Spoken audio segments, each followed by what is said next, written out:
Nasar, UN പൊതുസഭയിൽ നെതന്യാഹുവിന്റെ പ്രസംഗം 100-ലേറെ പ്രതിനിധികളാണ് ബഹിഷ്കരിച്ചത്.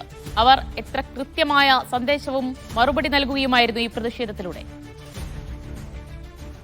ദിവ്യ, തീർച്ചയായിട്ടും ലോക മനസാക്ഷിയെ സംബന്ധിച്ചിടത്തോളം അതിന്റെ വികാരം എന്നത്, അതിന്റെ ഐക്യദാർഢ്യം എന്നത് ഗസയിലെ ഈ പീഡനം അനുഭവിക്കുന്ന മനുഷ്യർക്കൊപ്പമാണെന്ന് വളരെ ശക്തമായിട്ടുള്ള ഒരു വിളംബരത്തിലൂടെ തെളിയിക്കുകയായിരുന്നു UN പൊതുസഭ. ഇന്ന് ഏതാണ്ട് 100-ലധികം പ്രതിനിധികൾ, നിരവധി രാജ്യങ്ങളുടെ ഭാഗമായിട്ടുള്ള ഈ പ്രതിനിധികൾ നേരത്തെ തീരുമാനിച്ചുറച്ചതുപോലെ നെതന്യാഹു എന്ന യുദ്ധക്കുറ്റവാളി വേദിയിലേക്ക് പ്രസംഗിക്കാൻ വന്ന അതേ ഘട്ടത്തിൽ തന്നെയാണ് കൂക്കിവിളികൾ നടത്തി യുദ്ധക്കുറ്റവാളി എന്ന് പരാമർശിച്ചുകൊണ്ട് തന്നെ ആ UN പൊതുസഭ ഹാൾ വിട്ട് പുറത്തേക്ക് പോയത്. ഒരുപക്ഷെ ഇസ്രായേലിന്റെ 3/4 നൂറ്റാണ്ടിന്റെ ചരിത്രത്തിൽ ഇത്രയും അപമാനകരമായിട്ടുള്ള ഒരു അവസ്ഥ ഒരു ഇസ്രായേൽ നേതാവും ഇതുവരെ അനുഭവിച്ചിട്ടുണ്ടാവില്ല. നേരത്തെയൊക്കെ ചില നീക്കങ്ങൾ, നടപടികൾ ഉണ്ടായിട്ടുണ്ടെങ്കിൽ പോലും ഇത്രയും വിപുലമായ തോതിലുള്ള ഒരു പ്രതികരണം UN പൊതുസഭയിലെ അംഗങ്ങളിൽ നിന്ന് ഉണ്ടായി എന്നത് ഇസ്രായേലിന്റെ ആ ഒറ്റപ്പെടലിന്റെ തീവ്രത, അതിന്റെ വ്യാപ്തി എത്ര വലുതാണെന്ന് തെളിയിക്കുന്നത് കൂടിയായിരുന്നു. അതിശക്തമായിട്ടുള്ള നീക്കം തന്നെയാണ് ഈ അംഗങ്ങളുടെ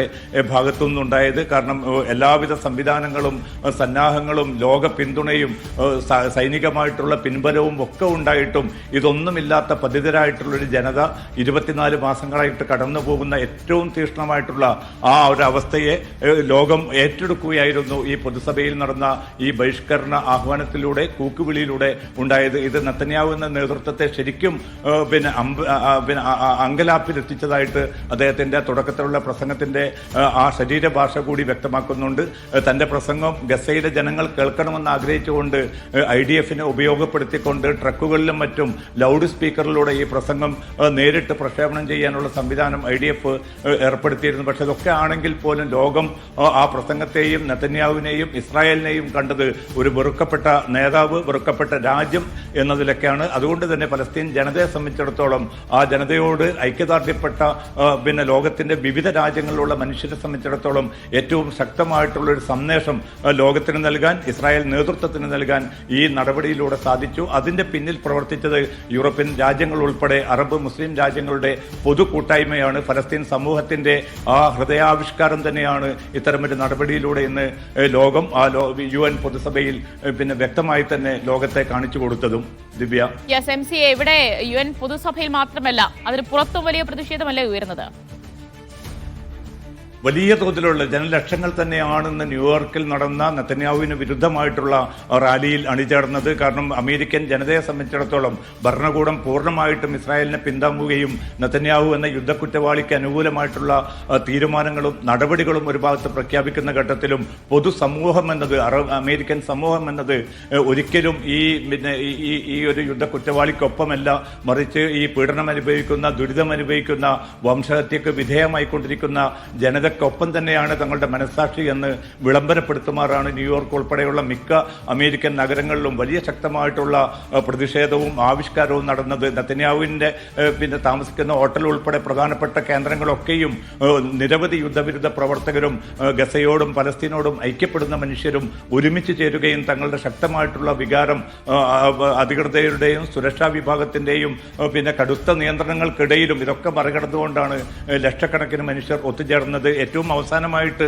അമേരിക്കയിൽ നിന്ന് ലഭ്യമാവുന്ന സർവേ പ്രകാരം രാജ്യത്തെ 80% ജനതയും ഈ പോരാട്ടത്തിൽ പലസ്തീൻ ജനതയ്ക്കൊപ്പം തന്നെയാണ് എന്ന് വിളംബരപ്പെടുത്തുന്നതും ഒരുപക്ഷെ നെതന്യാഹുവിനെ മാത്രമല്ല ട്രംപിനെയും ചില ശക്തമായിട്ടുള്ള പുനരാലോചനയ്ക്ക് പ്രേരിപ്പിക്കും. നേരത്തെ കേവലം ഡെമോക്രാറ്റിക് പ്രതിനിധികൾ മാത്രമായിരുന്നു ഈ വംശഹത്യക്കെതിരെ രംഗത്ത് വന്നതെങ്കിൽ ഇപ്പോൾ റിപ്പബ്ലിക്കൻ വിഭാഗത്തിന്റെ പ്രതിനിധികളും പൊതുസമൂഹത്തിന്റെ ഭാഗമായിക്കൊണ്ട് തന്നെ ഇതിനെതിരെ രംഗത്ത് വരുന്നു എന്നത് പലസ്തീൻ സമൂഹത്തെ സംബന്ധിച്ചിടത്തോളം വലിയൊരു പിന്തുണ, ഒരു മാനസികമായിട്ടുള്ള ശക്തമായിട്ടുള്ള രാഷ്ട്രീയ പിന്തുണ കൂടിയാണ് ഇതിലൂടെ ലഭ്യമായിരിക്കുന്നത്. നേരത്തെ നമുക്കറിയാൻ സാധിക്കും ദിവ്യ, 40ഓളം രാജ്യങ്ങളിൽ നിന്നുള്ള ഗ്ലോബൽ സുമുദ് ഫ്ലോട്ടില എന്ന കപ്പൽ വ്യൂഹം അതും ഗസയുടെ നേർക്ക് വരുമ്പോൾ അതിനെ പിന്തുണയ്ക്കാൻ വേണ്ടി, അതിനെ അകമ്പടി പോകാൻ വേണ്ടി ഫ്രാൻസ് ഉൾപ്പെടെയുള്ള, ഇറ്റലി ഉൾപ്പെടെയുള്ള രാജ്യങ്ങൾ കപ്പലുകൾ അയക്കുന്നു എന്നതും ഈ മാറിക്കൊണ്ടിരിക്കുന്ന ഒരു മനോഗതിയുടെ കൂടി ശക്തമായിട്ടുള്ള ആവിഷ്കാരമായിട്ട് തന്നെ നമുക്ക് കാണേണ്ടി കാണേണ്ടി വരും. എന്തായാലും ലോകത്തിന്റെ മനസ്സ് മാറിക്കൊണ്ടിരിക്കുകയാണ്. പക്ഷെ അത്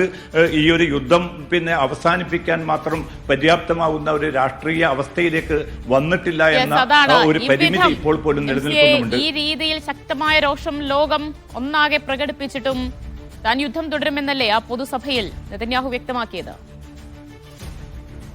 അത് തന്നെയാണ്. കാരണം ഇത്രയും പിന്നെ ഘട്ടങ്ങളിലൂടെ 24 മാസമായി തുടരുന്ന അതിക്രൂരമായിട്ടുള്ള വംശഹത്യ, അത് നടക്കുന്നത് വംശഹത്യയാണെന്ന് UN അന്വേഷണ കമ്മീഷൻ തന്നെ വെളിപ്പെടുത്തിയിട്ടും ഇത്രയേറെ ലോകരാജ്യങ്ങൾ 143-ലധികം രാജ്യങ്ങൾ സ്വതന്ത്ര ഫലസ്തീൻ രാഷ്ട്രത്തെ പിന്തുണയ്ക്കാൻ രംഗത്ത് പോലും ഇപ്പോൾ പോലും ആ യുദ്ധം അവസാനിപ്പിക്കാനുള്ള ഒരു പൊതു രാഷ്ട്രീയമായിട്ടുള്ള ഇച്ഛാശക്തിയിലേക്ക് വികസിക്കാനോ വളരാനോ നമ്മുടെ അന്തർദേശീയ സമൂഹത്തിന് ഇനിയും സാധിക്കുന്നില്ല എന്നത് വലിയ പരിമിതി തന്നെയാണ്. പക്ഷേ ഇതിനിടയിലും ഈ ശക്തമായിട്ടുള്ള സമ്മർദ്ദത്തെ തുടർന്നുകൊണ്ടായിരിക്കാം ചില നീക്കങ്ങൾ നടക്കുന്നതായിട്ടുള്ള റിപ്പോർട്ടുകൾ ഇപ്പോൾ പുറത്തു വരുന്നുണ്ട്. ഇന്നലെ നെതന്യാഹുവുമായിട്ട് സ്റ്റീവ് വിറ്റ്കോഫ് എന്നത് അമേരിക്കയുടെ പശ്ചിമേഷ്യൻ ദൂതനാണ്.